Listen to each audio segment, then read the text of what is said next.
What's up, ladies and gentlemen? I'm your host and your favorite legend, Nothing Important here. And today, we are doing the Dream Match. One of the very matches I've thought of ever since I created this channel back in 2019. This is a versus battle I've wanted to do since the very beginning. And believe me, even right now, I am still a little excited. So, getting into the topic, today is Oryx, the Taken King from the infamous Destiny franchise, versus the Menace, Darkseid, the ruler of Apocalypse, from DC. So, Oryx versus Darkseid took a completely different turn than what I was expecting originally. Originally, I thought this would be a 20-minute video where I go over just a crap ton of stuff, and then we just leave some stuff out because it's too much to go over. But surprisingly, it's a lot easier than normal this time. So, let me explain. Stat-wise, they are extremely similar, regardless on if you compare DC to Destiny and use a relativism system or not. Basically, regardless of how you look at Destiny and DC, Oryx and Darkseid are always within the same tier of the other. They're so close in stats, it's ridiculous. Like, both broke their own narrative archetypes and just transcended completely what they were before. Both have their equivalent of a throne world, and both can more or less suppress and conquer about everything around them. Like, when you look at their lore, they are extremely close in scaling. So I don't have to waste time on speed, durability, or attack potency. Or even destructive capacity, for that matter. So, like, yeah, I was not expecting that either. So Oryx and Darkseid share a lot of the same powers and abilities. Darkseid takes ease of use and IQ, while Oryx takes adaptation and overall combat prowess. However, on the topic of things they can use to screw with the other, neither can erase the other, neither can teleport the other, neither can law manip the other, neither can subjective reality the other, neither can really do much to the other without the fight just devolving into a fight to the death between two beefy boys. Alright, let's move on to trump cards. Out of their trump cards, what would happen? Let's start with the Omega Sanction and Oryx's power duplication. Darkseid doesn't have clones for Oryx to kill and duplicate their powers from, meaning he can't replicate the anti-life equation, nor can he just simply one-shot Darkseid. So that's out of the window. On the other hand, the Omega Sanction has to kill Oryx before it even triggers. You don't just die and you go into this bubble and you repeat go to another bubble. You have to die for that to happen. Oryx is not going to die when he's hit by Darkseid using the anti-life equation or the Omega effect, so that's not going to happen. Next one, their narrative manip. They both have narrative manip and narrative resistance. In power scaling, narrative manipulation can also be reduced to narrative potency. Narrative potency just has to occur when a person has the potency to affect narratives with their attacks, but then doesn't destroy the whole verse. That's a form of potency. The same applies to Oryx and Darkseid. They both have this even when they're not using narrative-like abilities. And they both are able to resist those kinds of attacks from other characters. By extension, this would also apply the Axiom stuff that Oryx has as well. Darkseid would just resist the Axiom stuff. It's not enough to go after Darkseid. So that's out of the picture. On this point, I should go over what I talked about earlier with Oryx and Darkseid, which is their advantages.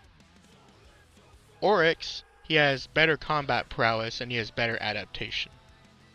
This is key because Oryx can't be permanently killed, so he's going to put Darkseid on a timer, which is an adaptation timer. The longer they fight, Oryx will eventually adapt to more of Darkseid's attacks, even if Darkseid has the foresight to use other attacks to keep Oryx off kilter. Basically, Oryx's adaptation is going to slowly creep up on Darkseid, leaving Darkseid little opportunity. Except for one really powerful win con at the end of the fight. Darkseid here, his advantages with his IQ along with his ease of use with his powers, will allow him to set up a win con for Oryx. The Absolute Universe is pretty useful here. Although the universe itself can't affect Oryx, what it does allow Darkseid to do is have more of a territory advantage over Oryx. The problem is Oryx could also pull in his throne world, and then he can extend his throne world out and it'd become an issue with the Absolute Universe. So the Absolute Universe would just get cancelled out by the Ascendant world. So at this point it comes down to the anti-life equation, which I talked a little bit about earlier, and Oryx's power to take. This is an interesting part. So if we're giving Darkseid the full power of the anti-life equation, that will allow him to replicate the ability to take. As in, he has the same properties taking does. However, this is going to go back to Oryx having one thing no other character in the story has. He is one of the Winnower's champions. Oryx is the representation of sword logic to the Winnower. He gained the power to take from the Winnower. Not only that, but Oryx has an ability called Doxology, where he becomes a super giant and he takes himself. This would allow him to completely ignore the effects of the anti-life equation, as the Winnower's will would simply just extend past the effect of the anti-life equation. On that note, the darkness is watching the fight, and Oryx can request power from the Winnower. At some point in the fight, it's going to eventually come down to how long can Darkseid keep going before Oryx just goes Doxology and then uses his power to take. Because his power to take is tied to his will. His will is uncrushable to virtually anything inverse. Even the Witness cannot completely crush Oryx's will. Oryx's will extends past him completely tier-wise, and his power to take completely rests on his will. His will eventually will overpower Darkseid's. And Darkseid does have a weakness to enslavement, by the way. It is recorded. Every time he gets enslaved, he can't fight back. Someone has to beat him, or in some way, shape, or form incapacitate him. And that's how he goes back to normal. He never actually resists the ability to be enslaved. Once he's enslaved, that's it.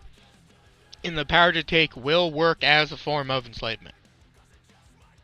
So, overall, it's a really annoying fight, not gonna lie. They have differences in combat that would make it annoying for both characters to counter the other.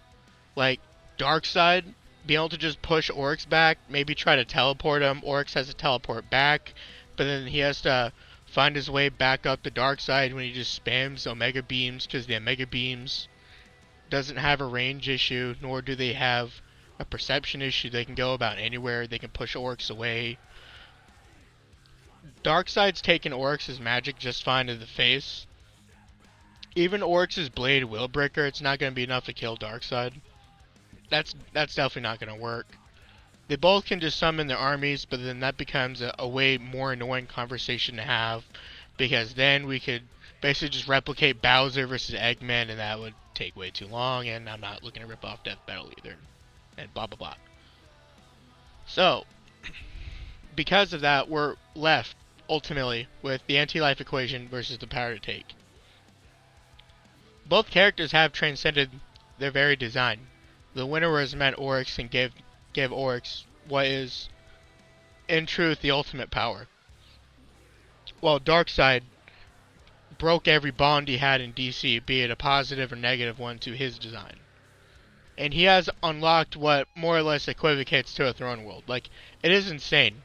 Like, his narrative potency is nuts, his law manip is nuts. Like, I don't have a whole lot for Darkseid here, purely because it's a versus battle, but in 2025, I will do multiple videos on Darkseid, once I read more of the comics. So, enjoy my Darkseid stuff in 2025, because I guess I'm now a DC scaler. Anyway, I mean, that's really it. They can't negate the other's concepts. It's forcing them to fight each other one-on-one. Oryx's adaptation will eventually allow him to catch on to Darkseid being able to be taken. And with Darkseid on that timer, he doesn't have a whole lot that can really be done, The Mega Sanction is a pretty good response to most of Oryx's attacks, but there's only so long Darkseid can go before Oryx just eventually counters him, because he's just a way better fighter in combat. Like, Darkseid's not bad. We've not seen what the Absolute Universe does to the cast, don't get me wrong. We've definitely not seen what the Absolute Universe does yet. We just know it's a thing. So I'm gonna have to revisit this in the future whenever they both do more stuff. Anyway, that's really it. I give Oryx to fight extreme diff. 5.5 to 6 out of 10 times he wins.